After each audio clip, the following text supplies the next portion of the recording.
दोस्तों previous year dictation series से ही ये मैटर मैं आपको 80 WPM पर दे चुका हूँ। इस क्लास में आपको उसी मैटर की डिक्टेशन दे रहा हूँ 100 WPM पर 800 वर्ड्स की डिक्टेशन है। डिक्टेशन आपको प्रोवाइड कर रहा हूँ, be ready for it. Inspired by Nanaji's illustrious example, I have been actively associated with Swarn Bharat Trust, a voluntary organization dedicated to the welfare of youth, farmers, and women.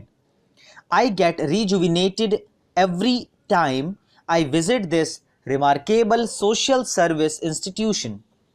As we talk of late Shri Nanaji Deshmukh and late Shri Deen Dayal Upadhyay, it would be good to know how their vision, philosophy, and their mission of transforming India had evolved and how they were inspired to dedicate themselves to the cause of the society and the nation. I think it is essentially their strong nationalistic fervor and idealism which distinguished them from many other leaders. This passion has its roots in the Rashtriya Swayam Sevak Sangh and its ideological moorings. This world's largest voluntary missionary organization has attracted all those who put country above everything else like Nanaji and Deen Dayal Upadhyay ji. Even Mahatma Gandhi ji had acknowledged the positive values propounded by RSS. In 1934, Bapu said, "When I visited the RSS camp, I was very much surprised by your discipline and absence of untouchability." He personally inquired about this to Swayamsevaks and found that volunteers were living and eating together in the camp without bothering to know each other's caste. My own initiation into public life was through RSS. This organization taught me a lot about life, values, our culture, and the nation, and my duties to the nation and fellow citizens. It offered me a perspective of humanity, a sense of purpose for life, and a framework for positive action. Like me, thousands have spent a lifetime in public life. From my association with RSS, I can assure you all that RSS is all about self-discipline, self-respect, self-defense, self-reliance, social reform, social consciousness, social movement, selfless service, all guided by the philosophy of supremacy of the nation.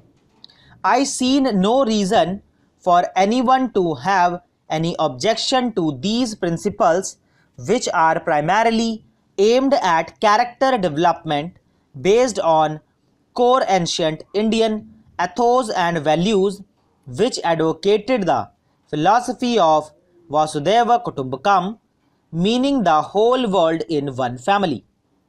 Late Shri Jayaprakash Narayan said of RSS in 1977, and I quote, "RSS alone has the capacity to transform society and casteism and wipe the tears from the eyes of the poor."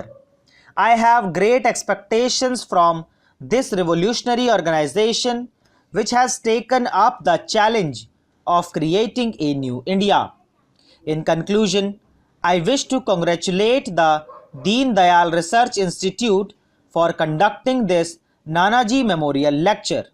The true tribute to this legendary Indian leader is to recall his deeds, reflect on his words, and retread the enlightened path he walked in his whole life.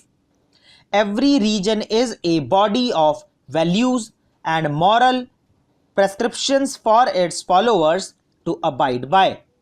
In the absence of this disciplining force and code of conduct, it would be difficult to enforce social order on such a larger scale.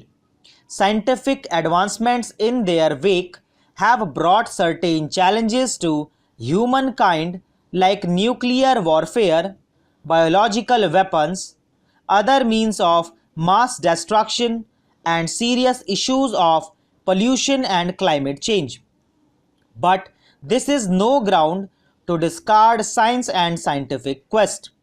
Scientific advancements may illuminate our understanding of the universe, but it is the religion which provides answers to the unexplored universe.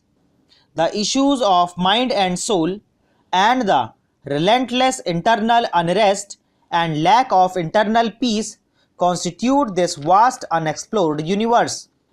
It is the religion which provides some answers to these raging issues. Nehru's outlook may make him agnostic, and some may even call him an atheist. While I pay my tributes to Nehru for promoting the cause of science and scientific spirit, I beg to differ him in the matters of religion and its utility for humanity.